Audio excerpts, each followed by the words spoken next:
Hey everybody, it's Jim Hagemeyer with Leslie Wells Realty. Realtor Tom, Leslie Wells Realty. Tom, we got it made. Oh, yes. This is going to be great. Yes, we fit the big time today. Today, we're excited about our guest. We have the honor of having the number 70, the offensive tackle of the Oakland Raiders, three-time Super Bowl champion, Henry Lawrence. Welcome. Good to see you, my friend. It's good to be here. And you're a great gospel and blues singer. I saw some things, some video on YouTube, and a motivational speaker in the area. So it's our pleasure to have you. It all started for you right here in North Manatee County, in Lincoln High, Palmetto. Tell us about that. How did that start? Well, it started. Okay. We were basically farm workers. And my ninth grade year, we came back from up off the season, harvesting crops, and to play to ninth grade. So, I needed to get in school to start playing. Went out for football. And that's when I started playing. I didn't want to start up. We had some pretty good players. Mm-hmm. I couldn't carry those guys' shot scrap. Is that right? We had guys like Willie Jones and Edgy Hart, Chip Nelson.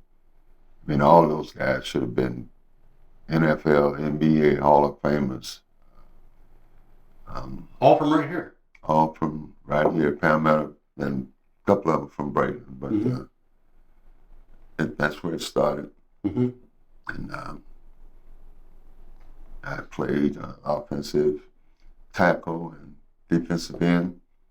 Then they moved me to tight end, defensive end, and I became a little bit better. See? Yeah. Practice. But also, even then, were you involved in some ministry then? I read somewhere where you sang for migrant workers. I have done that. Yeah. I also time to time sang with the NFL Gospel Choir, and I used to work with the kids at the Manatee County Boot Camp, working with the music, learning songs, and then the chaplain got sick, and they called me up one day. You're it. Hey, Henry, I need you to come and preach Sunday. I said, I'm not preaching. Yeah. And he says, yeah, but Henry, you can do it. And of course, Cheryl was one of the mothers out there, one of the deputies, corrections officers. She the one that threw me under the bus. And I did it. And it actually, it left a void when they closed the boot camp. I thought that it was one of the biggest tragedies for our kids, because we had kids, from Manatee County, but also Sarasota and other counties. And it was truly a great program. And it's still a void. Yeah, sad. So you were recruited by the late, great John Madden himself. Yep, that's the first Raider voice that I heard. He called me up, and I was in the dorm, sweating like a pig. And they called me. Kill the telephone. So I went down the hall. On the phone, there this big burly boy. Yo, come here, Lawrence. Yeah, this is John Madden. Can you imagine? From the Oakland Raiders. I had no clue, that. He said, we just drafted you in the first round. And I put the phone and I screamed. The guy said, who got you, man? Who got you?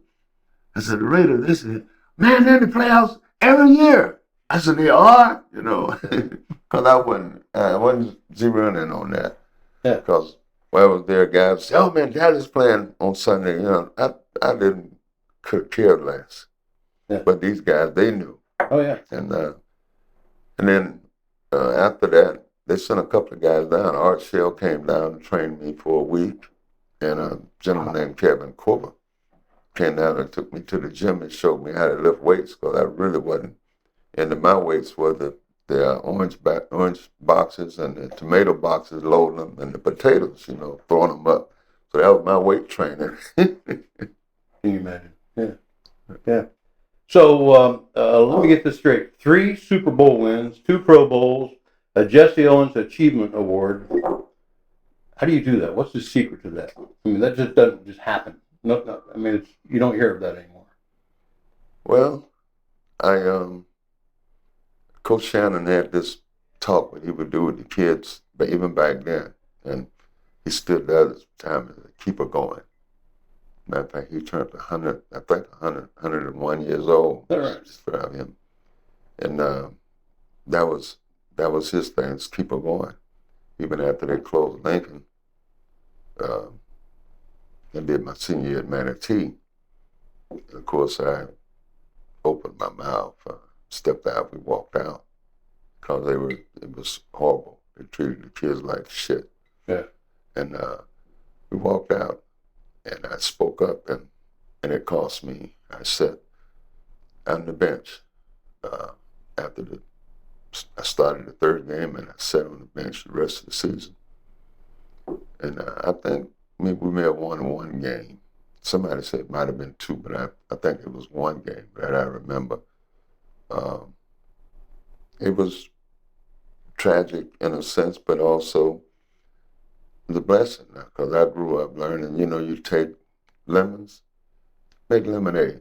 Make it work.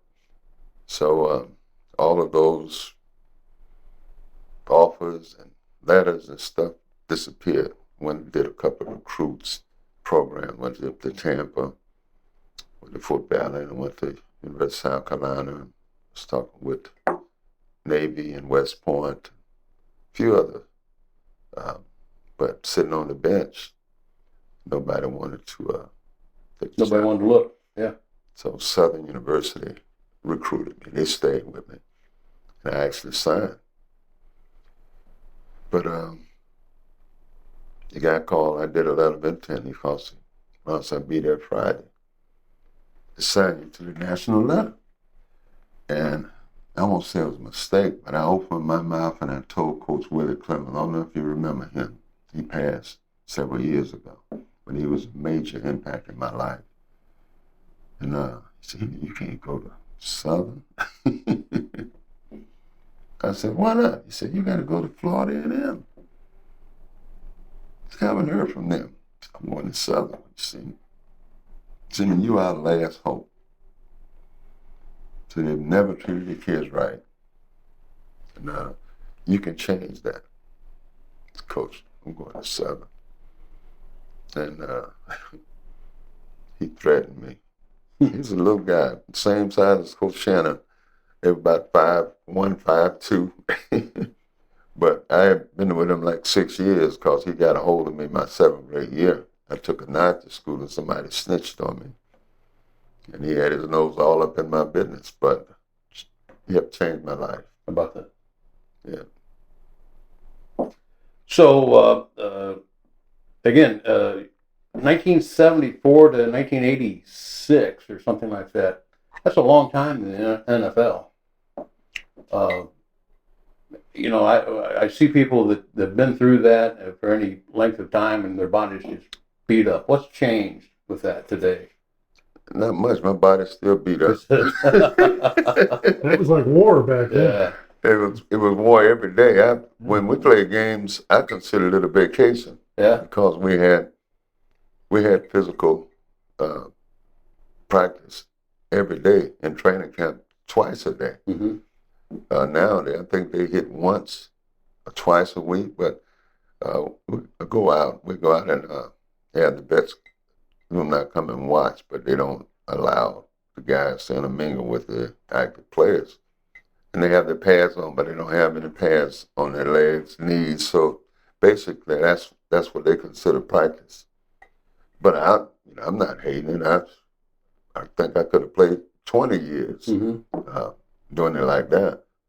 But the physical abuse for me and for many of the guys was in practice. And during one period, I went to camp at 249 one year. And I had two guys that I played, John Matusak, Charles Pillier. He was 6'10", 335. John Matusak was 6'8", 6'9", 325, and he pulled a train in the strongman NFL company. Oh, yeah. And I had to practice against those guys every day. So I stayed beat up. So Sunday was like a vacation. Let me ask you this. What skills did you learn in the NFL that you still use today? I'm thinking maybe team building skills or working with people. Um, Those are things that I learned throughout my life. My brother was a migrant. Well, my uncle, my grandmama was migrant farm labor contractors, harvesting crops and working with people. So I had a lot of experience doing that. I became involved. I go do payroll, I go pick it up. Sometimes drive the trucks. But working with people is something that I did. I watched my mama do it. I watched my grandmama, my uncle, my brother, and so always had an opportunity to deal with people. And some may, consider they were not people that of quality people, but through my life, a lot of those people were some serious quality people that had done right? things that you wouldn't believe that they'd done. Some were professors, teachers, but they decided that they did that life, and I had an opportunity to engage with them. So it was a part of a character builder for me. So now I'm looking around and I see your name in quite a few places around the area as a motivational speaker and a gospel singer or a rhythm and blues singer. I'm not sure how you describe it. So what have you been up to now? What are you doing in the area? Well, I haven't been doing much these last 3, 4 years. I've not done much at all. I go out occasionally and I do a halftime concert for the Raiders games, do the national anthem from time to All right. time. I perform with the NFL Gospel Choir, and I've done some recordings. We've not done anything Mm-hmm. big with it, and I get a chance to intermingle with kids from time to time. Uh, I have not, these past few years, I did quite a bit about touring with the Bill Glass Prison Ministry. Bill Glass was an NFL stellar player in this great ministry. Mm-hmm. So I had a chance to go all over the country. All right. Even had a chance to go down to Miami to the boot camp that they still have. And they've actually put a few kids into the NFL out of that boot camp. But that's why I say that eliminating the boot camp was the most tragic thing for our youth, the youth kids, young men, that could have happened. Not just in this county, but statewide. It is something that was really needed to see the transformation. Kids, and I run into some of them. Sheriff Charlie Wells put a program in place. He Right. actually sent all the deputies out to different camps to teach them how to do it. He was way ahead of his time. How about that? So you've been here a long, long time. As a matter of fact, you're one of the natives, born and raised here. Let's talk about real estate for a minute. Tom and I know a little bit about real estate. What do you think of the growth? What's happening here? What do you see? What's the future of Manatee County? You tell me you're the expert. Huh? You can tell me you're the experts. Yeah. I'm seeing it. It's mind-boggling.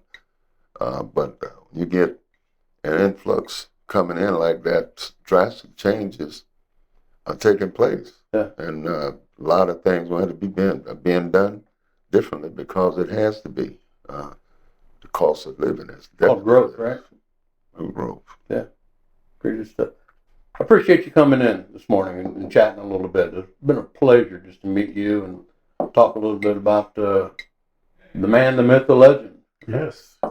What's the best way to get a hold of you? If we wanted to hire you for maybe a speaking engagement, motivational speaking, we do okay, but sometimes some of us need a little motivation. Yeah.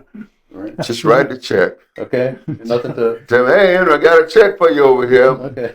I'm You're there. here, okay. Sounds good. And maybe we'll see you out and about in the gospel choir somewhere, huh? Okay. All right, pal. Thanks for Sounds coming in good. this morning. Okay.